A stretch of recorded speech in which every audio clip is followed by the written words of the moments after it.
이번에는 투자금을 사기당했을 때 작성할 수 있는 고소장에 대해 알아볼 텐데요.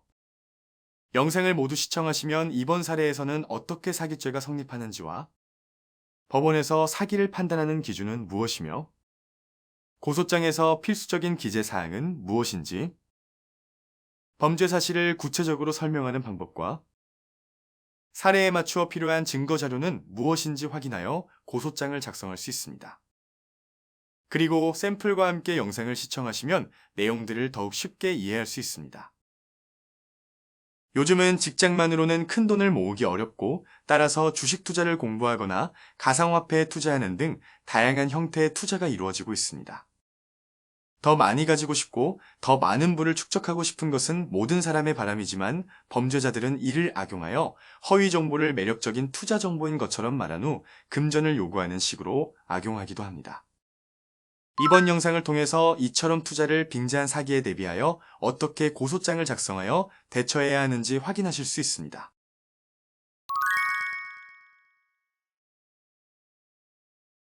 30대 직장인 남성 한모 씨는 코로나와 함께 주식시장의 폭등을 지켜보면서 직장에서 꾸준히 일하면서도 큰 소득을 얻지 못하는 자신의 상황에 회의감이 들었는데요.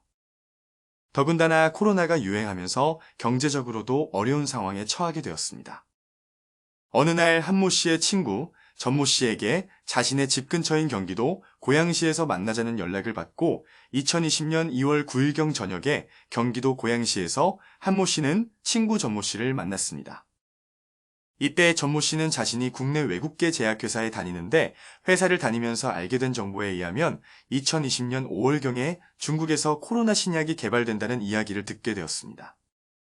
그리고 전모 씨는 2천만 원을 나한테 투자하면 내가 중국의 코로나 신약 개발 회사에 투자해서 3개월 안에 3배로 불려서 투자금을 돌려주겠다고 한모 씨에게 이야기하였습니다. 이러한 이야기를 듣게 된 한모 씨는 다음날 전모 씨에게 2천만 원을 송금하였고 이후 3개월을 넘게 기다렸으나 전모 씨는 아무런 연락도 없으며 심지어 한모 씨의 연락을 피하기 시작하였습니다. 이러한 경위를 의심한 한모 씨는 다른 친구들에게 전모 씨가 외국계 제약회사에 다니는지를 문의했습니다. 그 결과 전모 씨는 벌써 회사를 퇴직한 지 3년이 넘었고 최근에는 가상화폐에 투자하여 손실을 많이 보았다는 이야기를 듣게 되었습니다. 한모 씨는 그때서야 전모 씨의 이야기가 자신의 돈 2천만 원을 편취하기 위한 거짓말임을 깨닫게 되었고 거짓 정보에 속아 2천만 원을 편취당한 한모 씨는 전모 씨를 사기죄로 고소하기로 결정했습니다.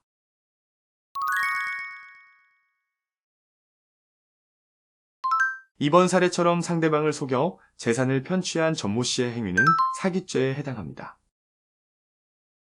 그렇다면 사기에서 말하는 기망행위는 구체적으로 무엇일까요? 우리 대법원은 기망행위에 대하여 상대방을 착오에 빠지게 하여 행위자가 희망하는 재산적 처분 행위를 하도록 하기 위한 것, 그리고 상대방이 그 사실을 알았더라면 실행하지 않았을 것이 명백한 경우라고 판결하였습니다. 즉, 기망행위란 상대방에게 변제할 의사나 능력이 없음에도 있는 것처럼 상대방을 착오에 빠지게 하는 것입니다. 그러므로 전모 씨는 한모 씨의 투자금으로 투자를 할 의사나 능력이 없었음에도 있는 것처럼 한모 씨를 속인 것은 기망행위에 해당합니다.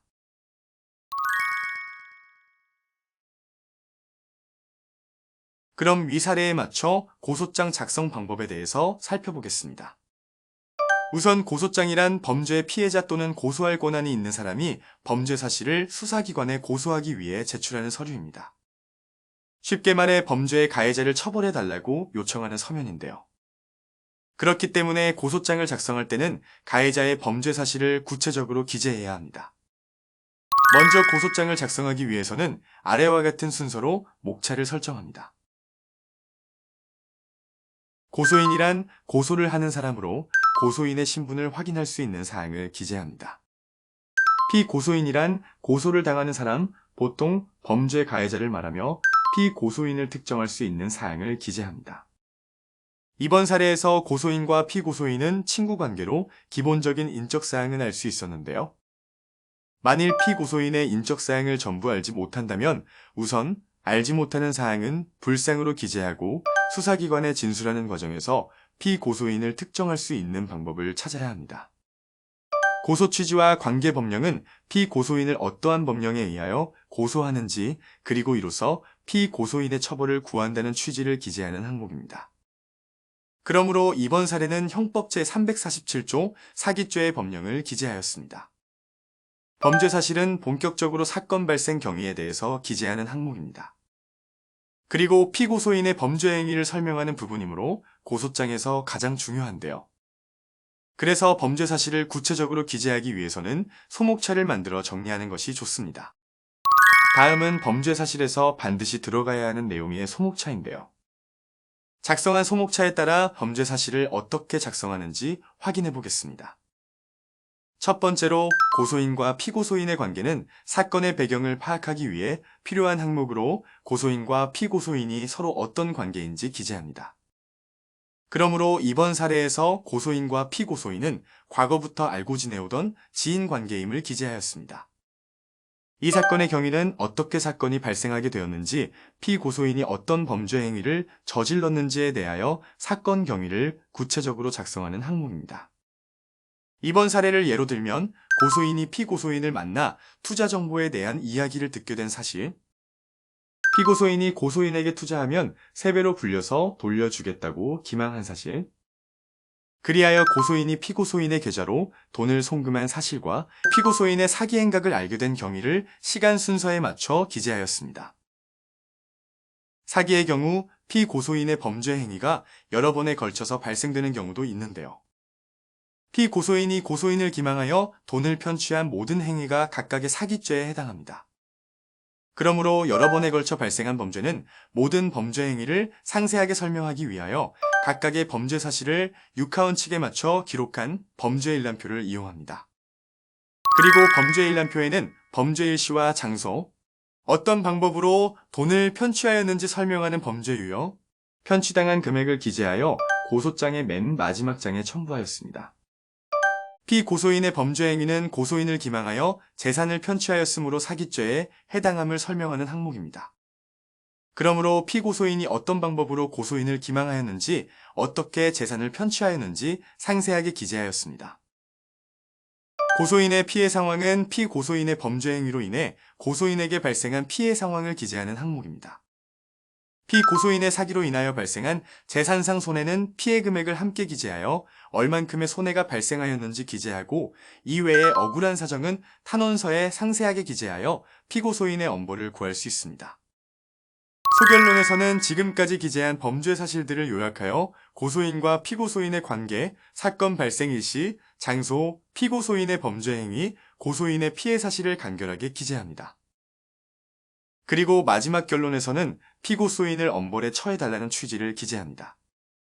증거자료는 피고소인의 범죄 사실을 입증하기 위하여 반드시 필요한 자료입니다.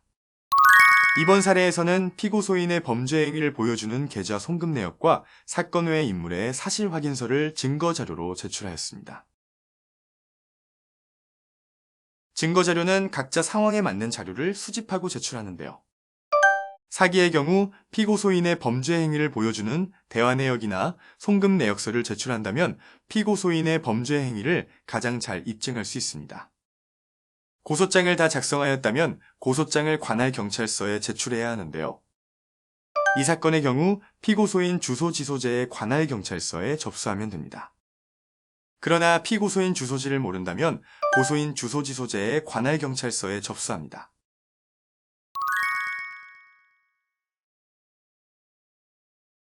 이번 영상에서는 사기죄에 대한 고소장 작성 방법을 알아보았는데요. 사기죄의 고소장을 작성할 때는 피고소인이 타인을 기망한 행위, 그리고 기망으로 인하여 고소인이 재산을 처분한 행위를 상세하게 기재하는 것이 핵심입니다. 그럼 여러분들도 용기를 내어 한번 작성해 보세요.